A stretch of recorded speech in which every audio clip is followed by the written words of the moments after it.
हिमवन में कभी दो वानर बंधु रहते थे। बड़े का नाम नंदक और छोटे का नाम चुलनंदक था।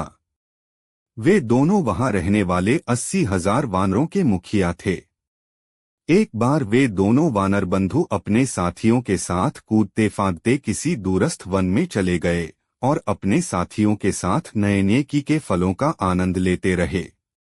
उनकी बूढ़ी माँ भी थी, जो वृद्धावस्था में कूद फांद नहीं कर सकती थी, इसलिए वह हिमवा के वन में ही रहा करती थी।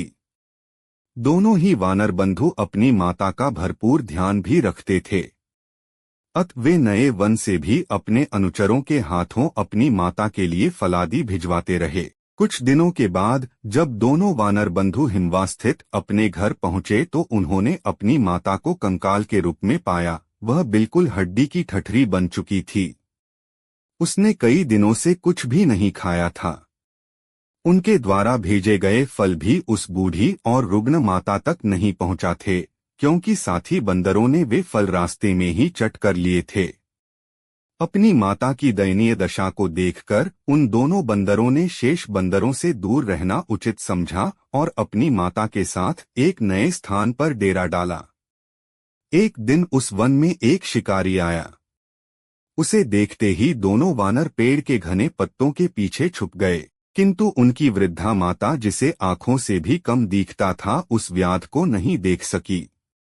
छात्र रह चुका था, किंतु अपने अवगुणों के कारण वहां से निकाला जा चुका था। जैसे ही व्याध की दृष्टि बूढ़ी बंदरिया पर पड़ी, उसने उस पर तीर से मारना चाहा।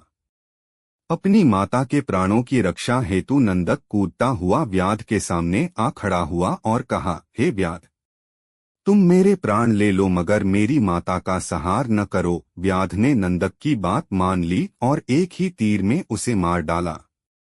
दुष्ट व्याध ने नंदक को दिए गए वचन का उल्लंघन करते हुए फिर से उस बूढ़ी मरकटी पर तीर का निशाना लगाना चाहा।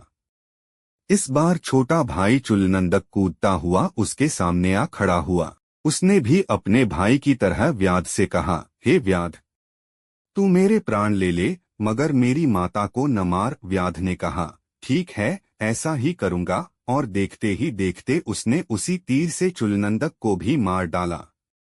फिर अपने वचन का पालन न करते हुए उसने अपने तरकश से एक और तीर निकाला और बूढ़ी मरकटी को भी भेद डाला।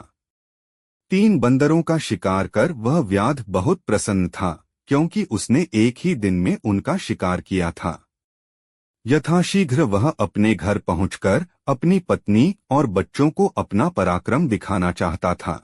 जैसे ही वह अपने घर के करीब पहुंच रहा था, उसे सूचना मिली कि एक वज्रपात से उसका घर ध्वस्त हो चुका था और उसके परिवार वाले भी मारे जा चुके थे। अपने परिजनों के वियोग को उसके मन ने नहीं स्वीकारा। फिर भी विस्मय और उन्माद में दौड़ता हुआ वह अपने तीर, शिकार व अपने कपड़ों तक छोड़ जैसे ही अपने जले हुए घर में प्रवेश किया तो एक जली हुई बॉन्स भरभरा कर गिर पड़ी और उसके साथ उसके घर के छत का बड़ा भाग ठीक उसके सिर पर गिरा और तत्काल उसकी मृत्यु हो गई। बाद में कुछ लोगों ने उपर्युक्त घटनाचक्र का आंखों का वृतांत सुनाया। उनका कहना था कि ज्यों ही व्याध ने अपने घर में प्रवेश किया, धरती फट गई और उसमें से आग की भयंकर लपटें उठीं, जिसमें वह स्वाहा हो गया। हाँ, मरते वक्त उसने तक्षशिला के गुरु की यह बात अवश्य दोहराई थी। अब आती है याद मुझे गुरुदेव की वह शिक्षा, बनो श्रमरादी और करो नहीं कभी ऐसा, जिससे पश्चाताप की अग्नि में पड़े तुम्हें जलना।